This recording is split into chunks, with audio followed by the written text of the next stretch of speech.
Olá, tudo bem, jovens? Fico feliz em vê-los mais uma vez para fazermos o estudo.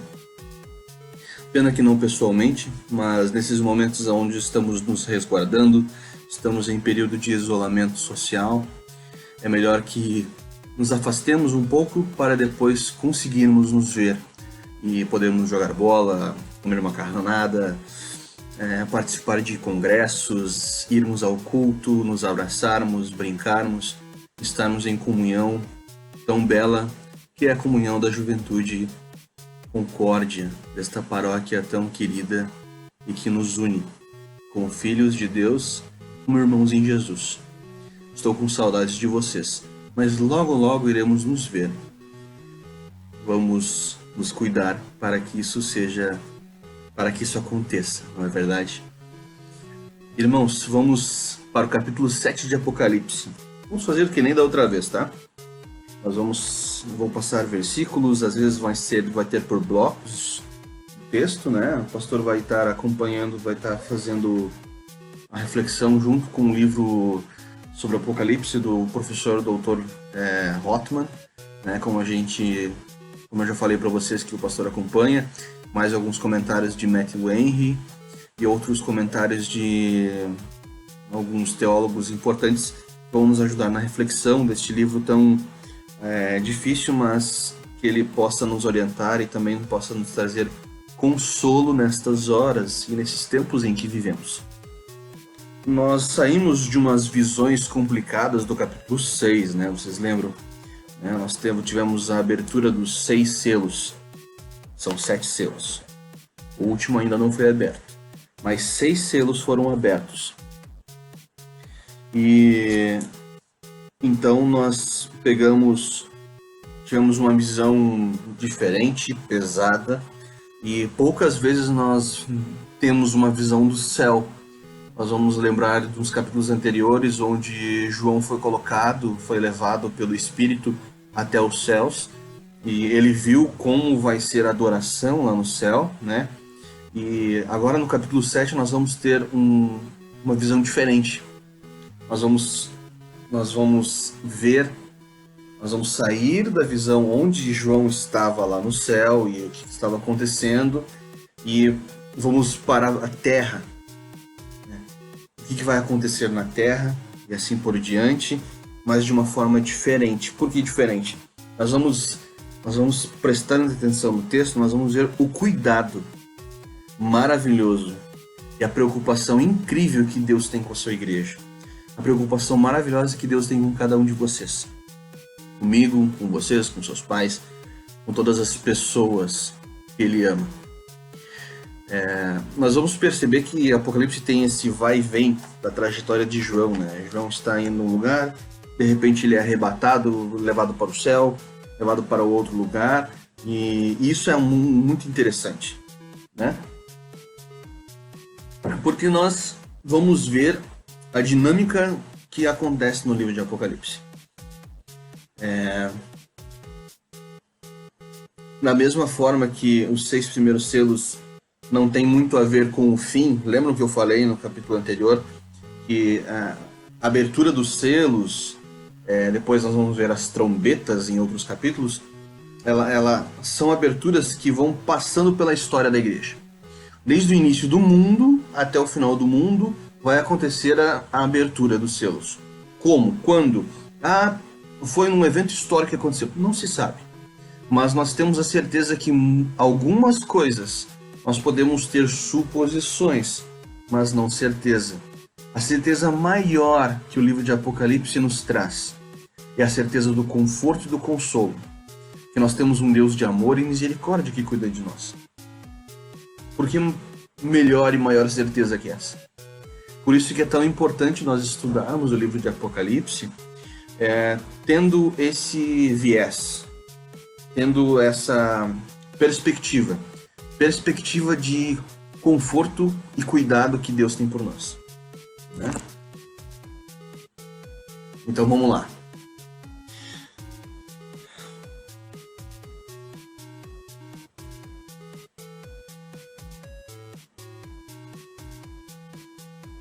Versículo 1.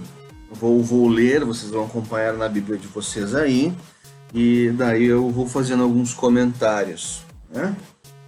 Depois vi nos 4 cantos do mundo 4 anjos em pé.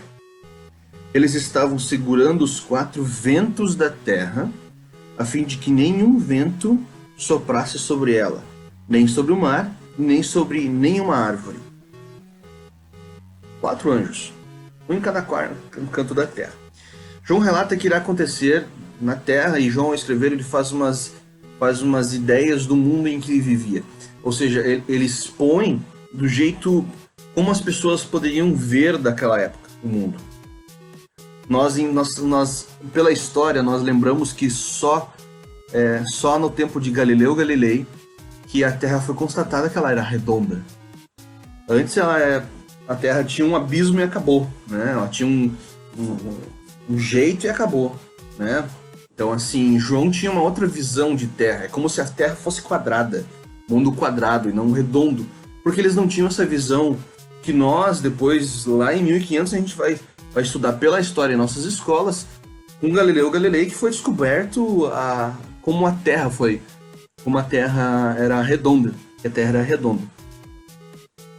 E é muito importante ver que vai nos trazer um motivo para entender como João coloca os 4 anjos, como ele viu.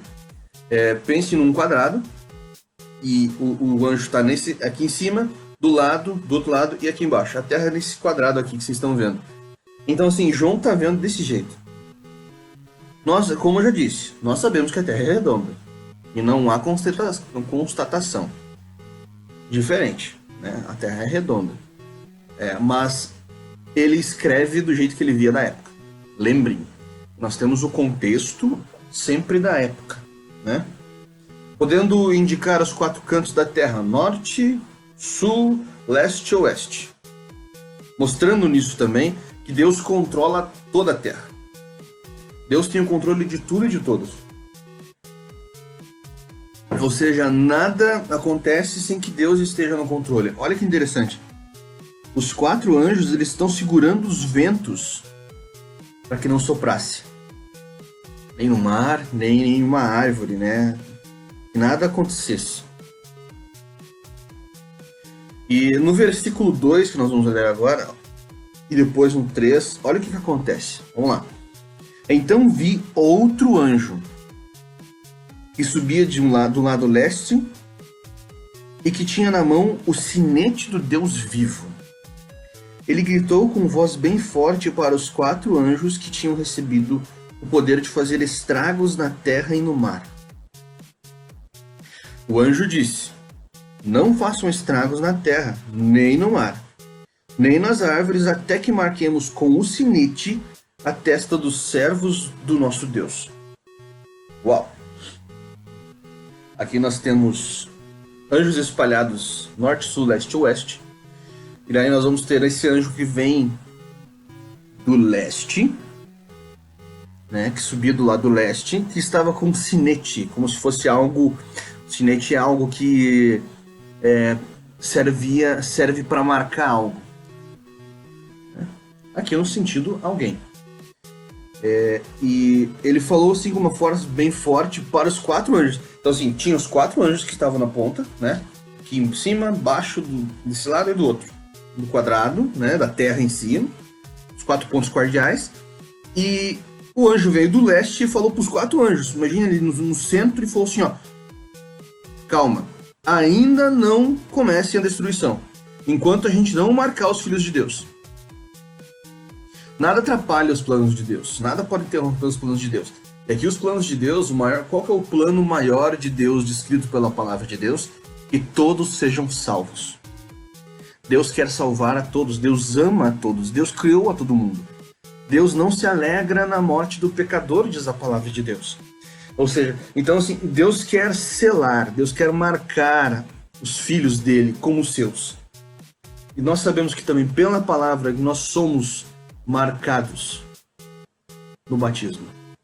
Somos colocados um selo de propriedade de Deus, como sendo dele, através do batismo que nos dá o Espírito Santo.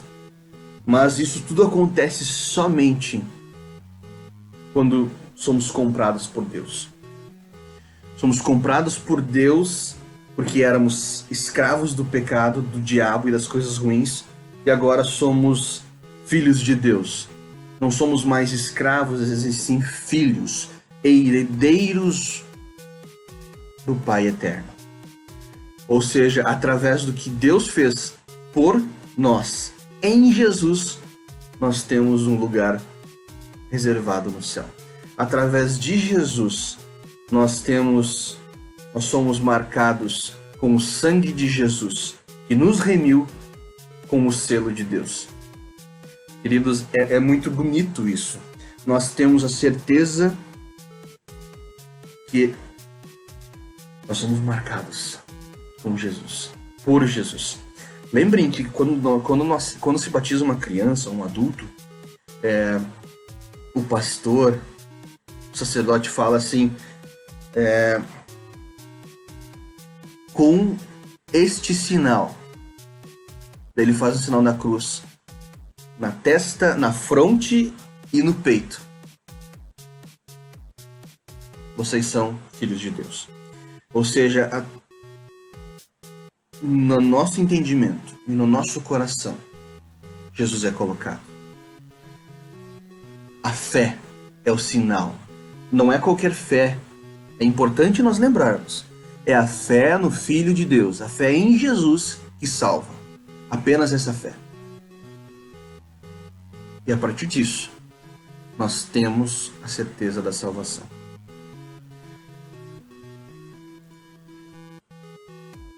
O selo, né?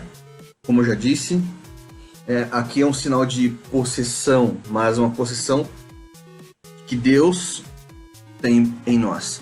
Uma marca protetora que Deus nos protege. Portanto, somos protegidos, nós somos de Deus. Nós somos preservados do seu juízo, seu próprio juízo, porque somos salvos em Jesus. Bonito, né? Vamos ler em 2 Timóteo 2,19. Vamos abrir lá. Está escrito em 2 Timóteo 2,19.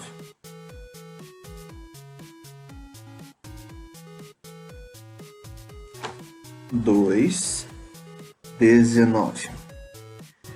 Mas o firme alicerce que Deus colocou não pode ser abalado, e sobre esse alicerce estão escritas as palavras: o Senhor conhece as pessoas que são dele. E também toda pessoa que diz que pertence ao Senhor precisa abandonar o pecado. Deus nos conhece. Deus conhece você, Deus conhece a tua dificuldade, a tua imperfeição, a tua fragilidade. Deus conhece os seus filhos. Queridos, esse tempo onde que nós estamos trancafiados, estamos dentro de casa, estamos passando por essa epidemia, por essa pandemia, né? Deus conhece a tua dificuldade. Deus sabe o que você está sentindo. Isso se acalma. Deus conhece o seu povo, por isso Ele marca, Ele protege e Ele não deixa sozinho. Vamos lá para o versículo 4, do 4 até o 8.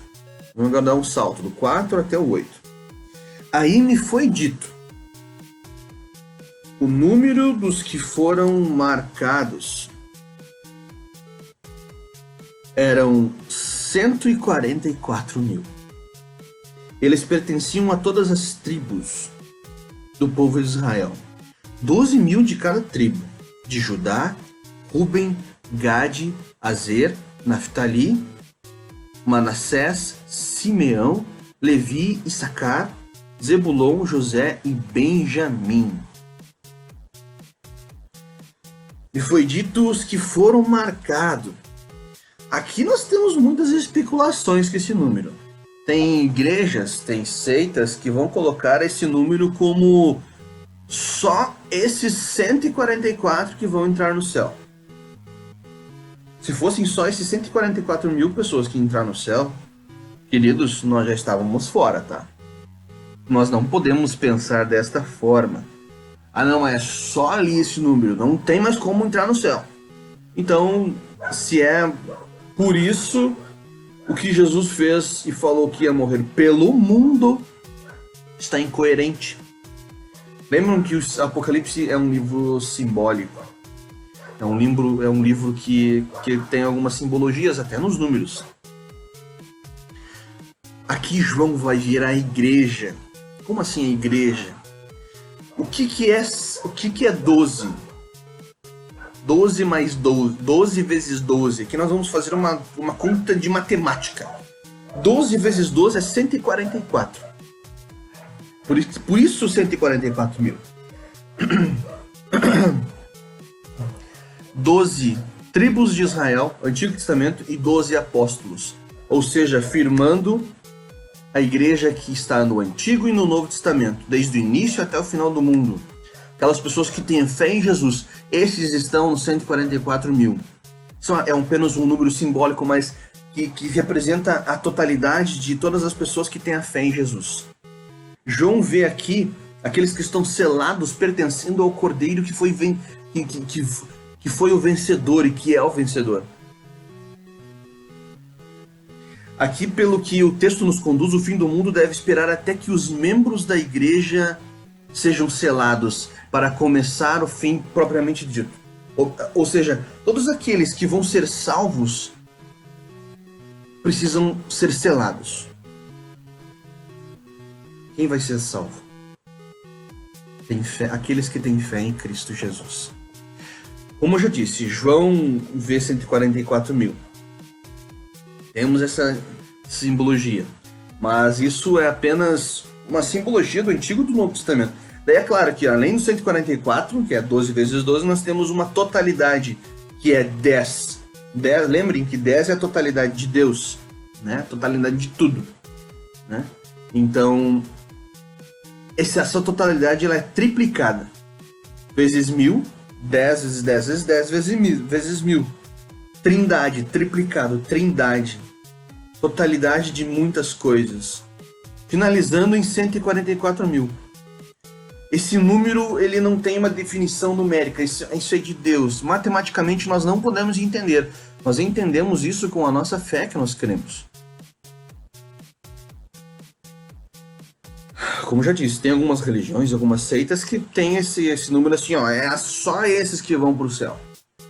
Já disse, se nós pensarmos assim, nós estamos perdidos. Nós precisamos confiar e deixar dito que os eleitos são a totalidade, a Santa Igreja de Deus, desde Adão até o último que vai nascer antes do fim do mundo. Deus está cuidando e preservando. Lembrem disso. E Deus vai juntar todos estes para estar junto dele. João viu uma grande multidão diante do trono. Peraí, onde está escrito isso? 9 até o 12, vamos ler do 9 ao 12. Depois disso olhei e vi uma multidão tão grande que ninguém podia contar. Eram de todas as nações, tribos, raças e línguas. Estavam de pé diante do trono e do Cordeiro, vestidos de roupas brancas, e tinham folhas de palmeira na mão, e gritavam bem alto: do nosso Deus que está sentado no trono e do Cordeiro, lembram do Cordeiro? Vem a nossa salvação. Todos os anjos estavam de pé em volta do trono, e dos líderes e dos 4 seres vivos. Então eles se jogaram diante do trono, encostaram o rosto no chão e adoraram a Deus, dizendo: Amém. Ao nosso Deus pertencem para todo sempre o louvor, a glória, a sabedoria, a gratidão, a honra, o poder e a força. Amém. João viu uma grande multidão diante do trono. Acabamos de ler isso. E essa multidão não se podia contar. João agora vê a igreja. Antes ele só tinha visto um número, né? Eu tinha escutado um número. Agora ele vê uma multidão, uma grande multidão, e ele não consegue contar. Vinham de todas as partes do mundo, de todas as nações, tribos, raças e línguas. Ninguém na terra consegue ficar em pé perante Deus, mas aqui por isso estar acontecendo em glória no céu. Vemos o andar face a face perante do Senhor. Nós que cremos em Cristo, vamos chegar aos céus e vamos poder estar juntos com Jesus, na presença de Deus. E vai estar tudo bem. O Senhor será o nosso Deus, o nosso pastor, e nós seremos o seu povo. Vamos ler no final desse texto. Queridos, o motivo de estarem lá não é por merecimento, mas porque eles foram comprados. Comprados com o quê?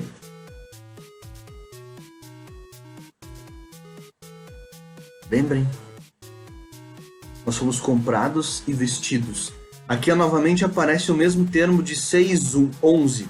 Fomos vestidos da cabeça aos pés, com a santidade de Cristo. Fomos comprados por Jesus. Fomos vestidos por Jesus, com a santidade de Jesus. E Jesus nos dá isso quando Ele morre na cruz, quando Ele ressuscita. A Páscoa que nós estamos vivendo neste momento, neste período de Quaresma, nós lembramos de Jesus, do que Ele fez por nós.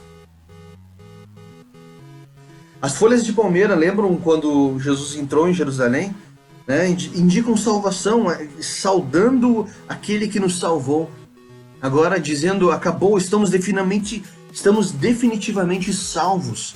Nós fomos selados, eles foram selados e estão perante o Senhor, esse Deus de amor que os ama e os salva e os cuida. Por isso eles bradam indicando que de quem vem a salvação? Que é do Deus triuno, que os mantém na fé até o final. E o louvor no céu só aumenta, pois os anjos, os anciãos, se juntam a eles.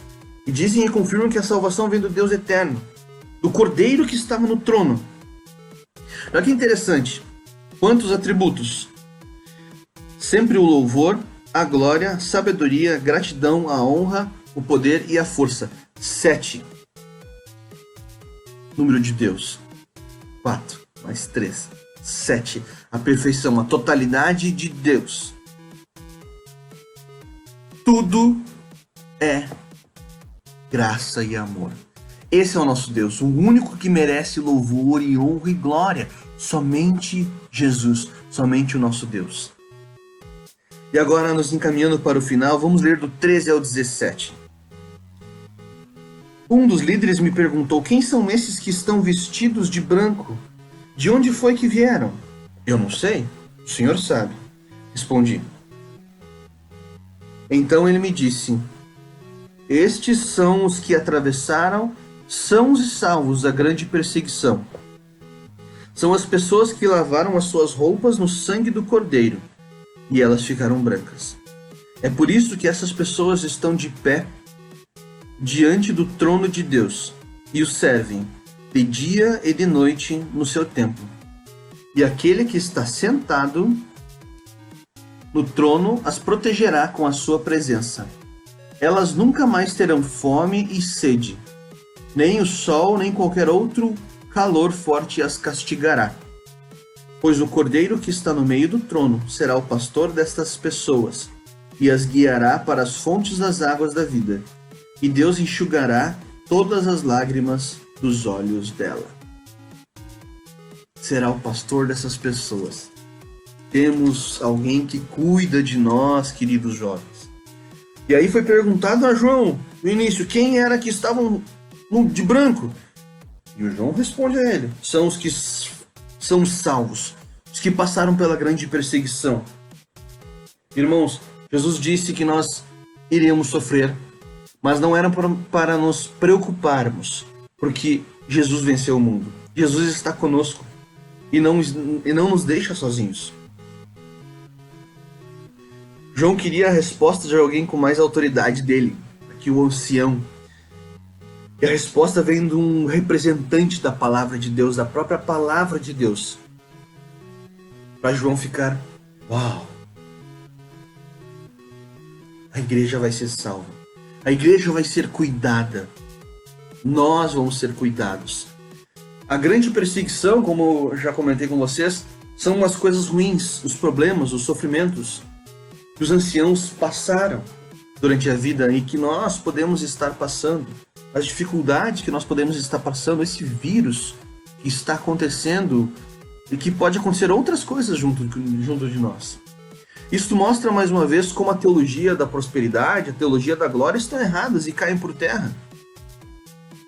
Mas a teologia da cruz, que mostra a vida do cristão como uma vida comum, com altos e baixos, mas sempre centrada em Jesus apenas. E esse fiel testemunho, o Salvador que promete estar do nosso lado em todos os momentos, se comprova mais uma vez pela Escritura. Jesus está conosco, cuidando de nós. Isso se comprova nessa visão que João teve lá do céu, onde nós estamos sendo cuidados, nós temos um bom pastor que está ao nosso lado, nos preservando. No final do capítulo 7, mostra com antecedência o final do livro de Apocalipse, onde diz que a igreja de Cristo, que são todos aqueles que ouvem a voz do bom pastor Jesus, serão protegidos, cuidados, fortalecidos. Que nenhum sofrimento mais terão, pois estão na presença poderosa e gloriosa do triuno Deus. Ao dizer essas palavras, João escreve a todos os povos, ao lembrar da promessa do Antigo Testamento. O bom pastor Jesus, e também do Novo Testamento mais uma vez, provando que o povo de Deus é aquele que segue a Jesus, que ouve a Jesus, o bom pastor, esse bom pastor que deu a vida e dá a vida pelas ovelhas. Queridos jovens, Jesus ama muito vocês e deu a vida por cada um de vocês. Confiem nele, estejam sempre junto com ele. Não abandonem Jesus, pois ele ama muito vocês. Ele não abandona vocês. Nesses momentos onde nós passamos por isolamento, como eu já comentei no início, nós às vezes podemos nos sentir abandonados, nós podemos nos sentir largados, mas lembrem, o Senhor é o Senhor da história. O Senhor é o Senhor de toda a nossa vida. Ele controla tudo o que está acontecendo e não nos deixa sozinhos, não nos deixa desamparados. Por isso a importância de nós confiarmos em Deus, estarmos junto dele, protegendo e cuidando daqueles que nós amamos, como ele faz conosco. Queridos, fiquemos com a paz de Deus, este Deus que é misericordioso, que é bondoso e que não nos abandona. Que Jesus abençoe a cada um de vocês, queridos jovens.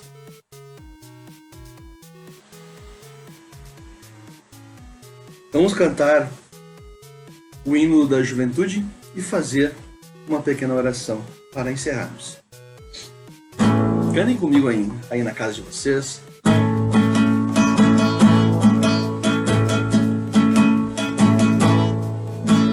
Juventude luterana, forte em santa união, segue a Jesus Cristo, mestre, nosso fiel perdão. Juventude em toda parte, desde a serra ao mar, ora e trabalha pela igreja e o lar. Deus o Pai, Deus o Filho e Deus Confortador, permanece ao nosso lado com o teu favor. Abençoa a fé e as obras, faz o reino vir. Em tua igreja iremos te servir. Guia-nos a luta avante para o céu, Jesus, com os pais que agora vivem na perenidade.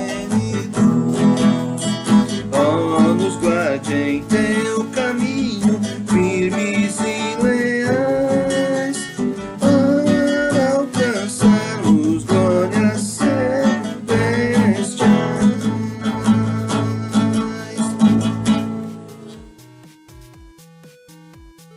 Vamos orar.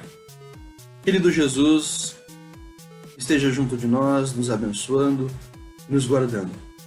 Fica sempre nos protegendo e nos orientando em todos os instantes e momentos. abençoa cada um de nós e fica sempre nos dando a certeza do seu amor e da sua misericórdia. Em nome de Jesus. Amém. Que Jesus o abençoe hoje e sempre. A paz do Senhor.